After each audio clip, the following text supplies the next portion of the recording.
جیسے ہی تیسرا دن آتا ہے تمہاری قبر کی زندگی کا، جب 3 دن گزرتے ہیں تمہاری ناک کے ذریعے سے پیٹ کی چیزیں باہر آنے لگتی ہیں، ناک اور منہ سے نکلنے لگتی ہیں، اور 40 دن تو بہت دور کی بات ہے۔ جسموں کا خیال کرتے ہو؟ میں تمہیں بتاتا ہوں اس جسم کی حیثیت کیا ہے۔ یہ جو چمڑی ہے اس کی حیثیت کیا ہے، یہ جو گوشت پوست ہمارے جسموں پر ہے اس کی حیثیت کیا ہے پتہ ہے تمہیں؟ اس کو سجانے کے لیے عورتیں 2-2 گھنٹہ شیشے کے پاس کھڑے ہو کر میک اپ کرتی رہیں۔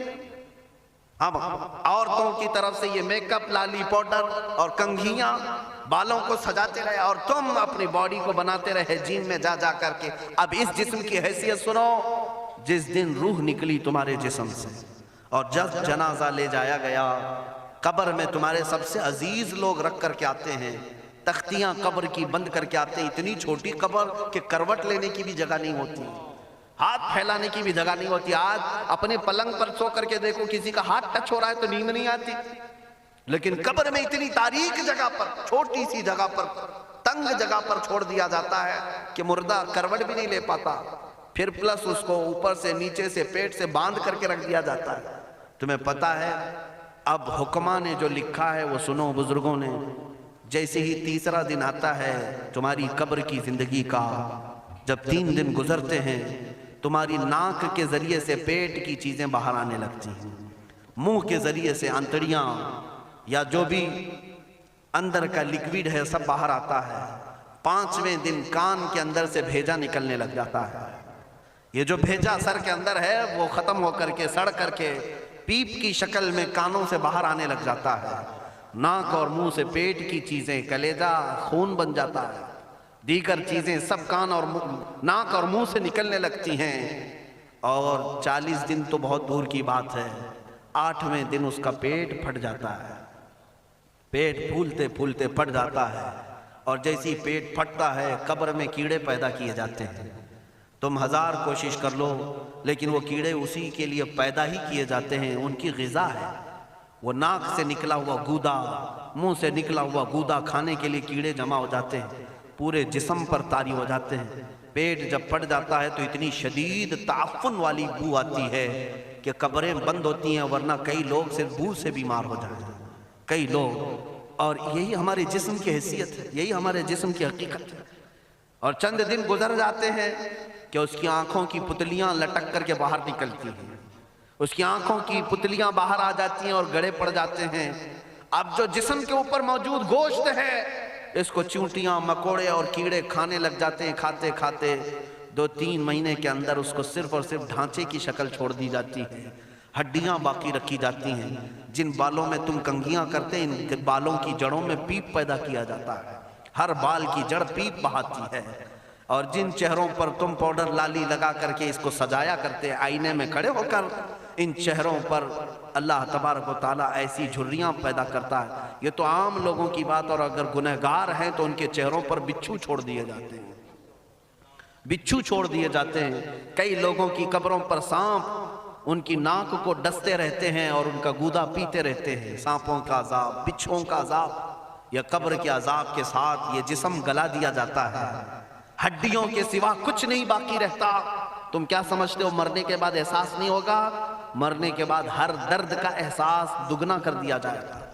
آج زندگی میں جتنا تمہیں چونٹی کاٹنے سے درد ہوتا ہے، مرنے کے بعد یہ درد 10 گنا زیادہ بڑھ جائے گا، تمہیں اور درد ہوگا، اور درد ہوگا۔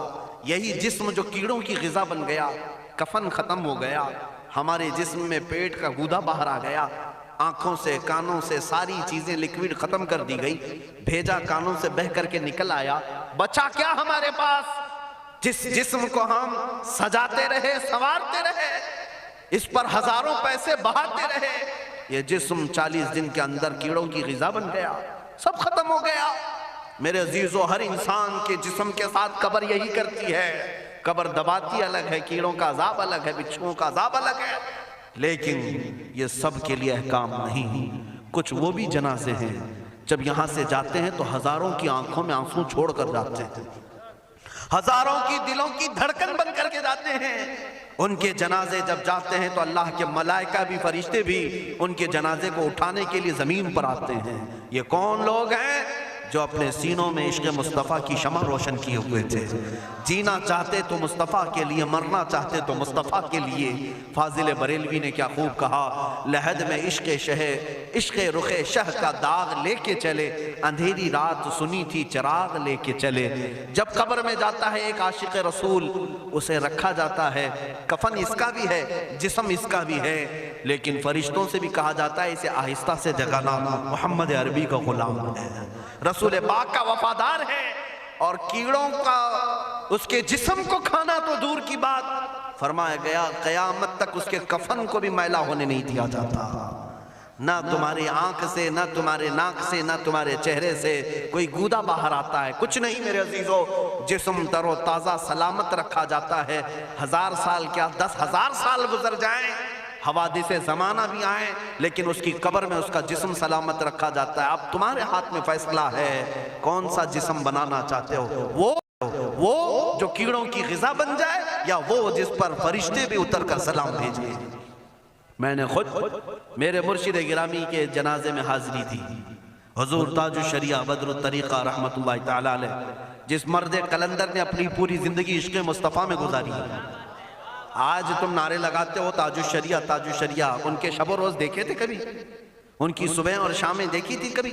بہت پیر ہوں گے جو باہر پیر ہوں گے، اندر پیر ہوں گے، لیکن تاج الشریعہ کو میں نے اندر بھی دیکھا ہے، باہر بھی دیکھا ہے. آنکھیں بند بھی ہوتی، آنکھوں سے اگر کوئی چیز نظر بھی نہیں آ رہی ہوتی، تب بھی اتنا خیال ہوتا کہ کہیں سطر تو نہ کھل گیا ہو، کہیں پائجامہ اوپر تو نہیں ہو گیا ہو. سونے کے حالت کی بات کر رہا ہوں، کوئی نہ ہو تب بھی یہ خیال باقی رہتا. کون سا ایسا دن گزرتا جب وہ دلائل الخیرات نہیں پڑھ رہے ہوتے، قصیدہ بردہ شریف نہ پڑھ رہے ہوتے. ہزاروں سفر کی مصروفیات کے باوجود حضور پاک کی محبت کے نغمات میں کوئی کمی نہیں آئی. لیکن میں آج آپ کو ایک بات بتا دوں، جب انتقال ہوا وہ جمعہ کی شام تھی، اور ہمارے مردوں کو 6 گھنٹے 10 گھنٹے میں ہم کو قبرستان سپرد کرنا پڑتا ہے. 12 گھنٹے رکھ دیں تب بھی فریج منگوانا پڑ جاتا ہے، اس کے بعد قبرستان کے حوالے کر دیں. میرے مرشد گرامی کے انتقال کے بعد 48 گھنٹے رکھے گئے تھے، 48 گھنٹے رکھے گئے، اور اس کے بعد جنازہ پاک کو غسل دے کر لایا گیا. یہ فقیر قادری جنازے کی گاڑی میں شریک رہا، حضرت کے قدم پکڑ کر کے میں قبر تک رہا. میں آپ کو صرف اس لیے یہ بات عرض کر رہا ہوں کہ جب گاڑی جنازے کی چلتی تھی، میں نے زندگی میں بھی حضرت کے ہاتھ پکڑ کر کے ادھر ادھر چلائے. حضرت کے ساتھ جب جانا ہوتا تو بازوؤں کو ہم تھامے ہوتے، ہم کیا چلاتے، ہمیں وہ خود چلا رہے ہوتے، لیکن یہ ہم برکت کے لیے پکڑے ہوتے. جو نرم و ملائم جسم تھا، میں نے وفات کے بعد جنازے میں کھڑا ہو کر کے دیکھا، قدموں کو پکڑ کر، نہ نرمی میں کمی آئی، نہ ملائم ہونے میں کوئی کمی تھی. اور جب گاڑی آگے چلتی تھی،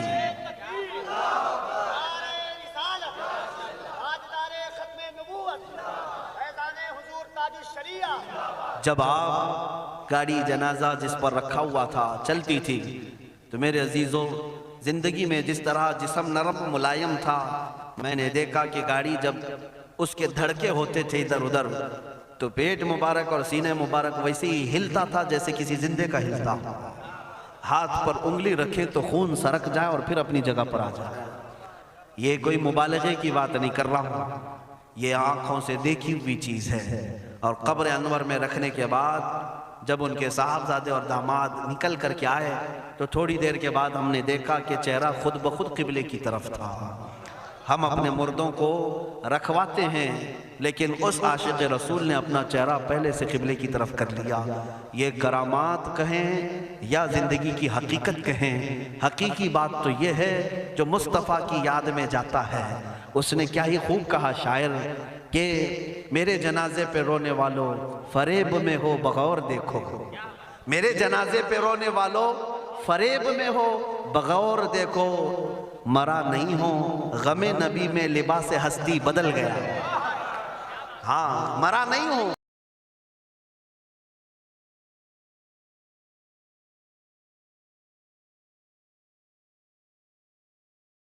میں لباس ہستی بدل گیا ہوں. ان عاشقوں کا حال یہی ہوتا ہے کہ یہ مر بھی جاتے ہیں، انتقال کر بھی جاتے ہیں، تو بس لباس بدلتا ہے لیکن زندگی پہلے سے اور بلند ہوتی ہے.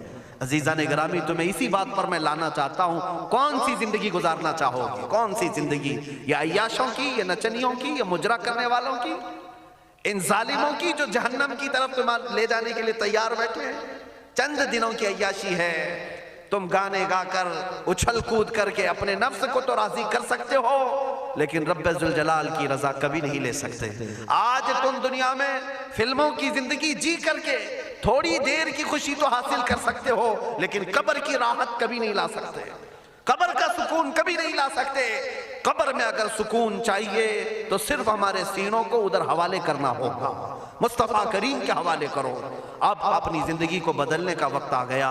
اے میرے عزیزو، ناموس رسالت کی حفاظت یہی ہے کہ حضور کے اخلاق کی پہلے حفاظت کی جائے، حضور کی سنتوں کی حفاظت کی جائے، حضور پاک کے نام پاک کی حفاظت کی جائے، ان کی تعلیمات، ان کے احادیث کی حفاظت کی جائے۔ جس طرح صحابہ کرام نے اپنی جانیں قربان کر کے حضور کی عزت کی حفاظت کی ہے، آج وقت آیا ہے ان ظالموں کی طرف نہ دیکھنا، یہ بھونک بھونک کر کے تمہیں جگا رہے ہیں، بیدار کر رہے ہیں۔ میں جواب دیتا رہوں گا انشاءاللہ، لیکن ساتھ میں ان حادثات کو اپنے لیے ایک الگ انداز سے دیکھتا ہوں۔ اگر کوئی کتا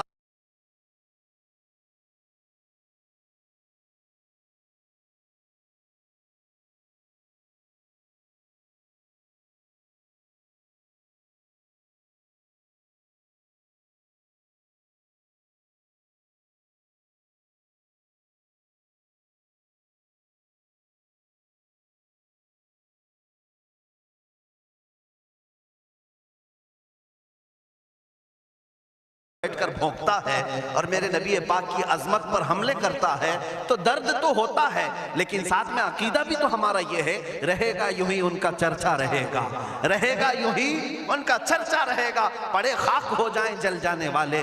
یا رسول اللہ تو گھٹائے سے کسی کے نہ گھٹا ہے نہ گھٹے گا، جب بڑھائے تجھے اللہ تعالیٰ تیرا، مٹ گئے مٹتے ہیں مٹ جائیں گے آدھا تیرے، نہ مٹا ہے نہ مٹے گا کبھی چرچا تیرا۔ یہ کتے کتاب لکھ کر کے کہتے ہیں محمد عربی کا چرتر، ان کے اخلاق، ان کے کردار برے تھے، اور ایسی کوئی چیز نہیں ہے اسلام میں جس سے امپریس ہو کر اسلام قبول کیا جانا چاہیے۔ محمد صلی اللہ علیہ وسلم کے نام کو اسلام سے ہٹا دینا چاہیے۔ ان ظالموں کو میں جواب دینا چاہتا ہوں، اے مسلمانوں، یہ تمہیں جگانے کے لیے آ رہے ہیں، یہ تمہیں بیدار کرنا چاہ رہے ہیں۔ اب اٹھو اور یہ بتاؤ تم کہاں کہاں سے میرے نبی کو مٹاؤ گے، کہاں کہاں سے؟ ارے ہمارے گھروں میں بچوں کی ولادت بھی ہوتی ہے، کان میں اگر ہم اللہ کا نام لیتے ہیں تو ساتھ میں محمد کا بھی نام ہے۔ ہمارے بچے جس دن اس دنیا میں آتے ہیں، اذان ان کے کانوں میں دی جاتی ہے تو اللہ کے نام کے ساتھ محمد کا نام بھی آتا ہی ہے۔ ہماری اذانیں، ہمارے نماز کو بلانے والی آوازیں، تم کیا مٹا پاؤ گے محمد عربی کے نام کو؟ یہ ہزاروں نہیں کروڑوں اذانیں بار بار دن میں دے دے کر کے یہ بتاتی ہیں کہ تم واللہ محمد عربی صلی اللہ علیہ وسلم کا ذکر تم کبھی الگ نہیں کر سکو گے۔ ذکر خدا جو ان سے جدا چاہو نجدی ہو، واللہ ذکر حق نہیں کنجی سقر کی ہے۔ حضور پاک کا نام کہاں سے ہٹاؤ گے؟ اذانوں سے ہٹاؤ گے، اقامت سے ہٹاؤ گے، نمازوں سے ہٹاؤ گے؟ بلکہ اقبال نے کیا ہی خوب کہا تھا، دشت میں دامن کوہسار میں میدان میں ہے۔ کہاں ہے یہ نام؟ دشت میں دامن کوہسار میں میدان میں محمد ہے، بحر میں موج کی آغوش میں طوفان میں محمد ہے، چین کے شہر مراکش کے بیابان میں محمد ہے، اور پوشیدہ ہر مسلمان کے ایمان میں محمد ہے۔ میں نے یہ تبدیل کر کے اسی لیے پڑھا ہے کہ ہر جگہ محمد ہے۔ رسول پاک صلی اللہ علیہ وسلم کو تم کہاں سے ہٹاؤ گے؟ ہمارے کروڑوں کی زندگیاں اس نام پاک پر قربان، اس نام پاک پر قربان۔ ان ظالموں کو یہ بات بتا دینا، اس نام پاک پر اللہ نے نقطہ تک نہیں رکھا ہے۔ محمد عربی صلی اللہ علیہ وسلم کے نام پاک پر نقطہ تک نہیں، عیب تو بہت دور کی بات ہے، اور مٹانے کی بات کرتے ہو، مٹانے کے لیے تم اس کا ایک لفظ تک نہیں مٹا پاؤ گے۔ محمد عربی اس عظیم ہستی کا نام ہے جس کی جڑیں تحت الثری میں ہیں، جس کی شاخیں اوج ثریا پر ہیں۔ حضور پاک صلی اللہ علیہ وسلم کو اللہ نے رفعنا لک ذکرک کہہ کر کے بلند فرما دیا ہے۔ کسی کے گھٹانے سے حضور کا نام کبھی نہیں گھٹے گا۔